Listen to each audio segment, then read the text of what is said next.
Sa ibang pang balita, 77% ka PUJ sa Western Visayas ang nagpa-consolidate.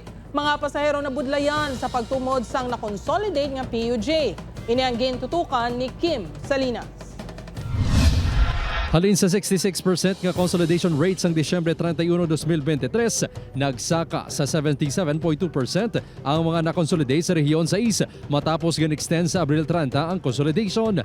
Nagsaka naman sa 50% ang consolidation rate sa Bacolod City, humalin sa 27% sa nagligad niya tuig. Apang ini sa gihapon ang pinakamarabo nga porsyento sa rehiyon. Pinakamataas ang probinsya sang Iloilo nga yara sa 99% nga ginasundan sang Gimaras nga 98% kag Antique nga 97%.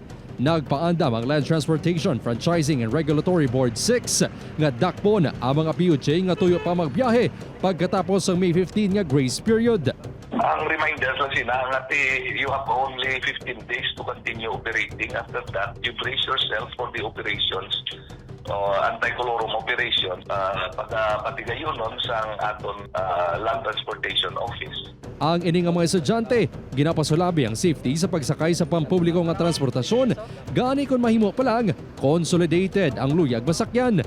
Apang ilaga na paligban kung paano ma-identify ang consolidated sa hindi. Mabudlayan kay daw ay hindi man ma-identify.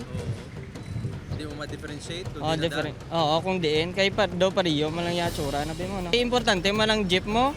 Kay subong nga panahon nga mahal biyang sa mo ning ano. Gina sigurado man sir eh. Kay galing do hindi makita kapakot subong kay ang kung kisaw ay man bala mga nakabutang nga mga signage bala kung kisaw. Hindi mo man masigurado. Sa Iloilo City, ang ICTMU ang napatigayon sang stickering sa mga consolidated nga mga PUJ.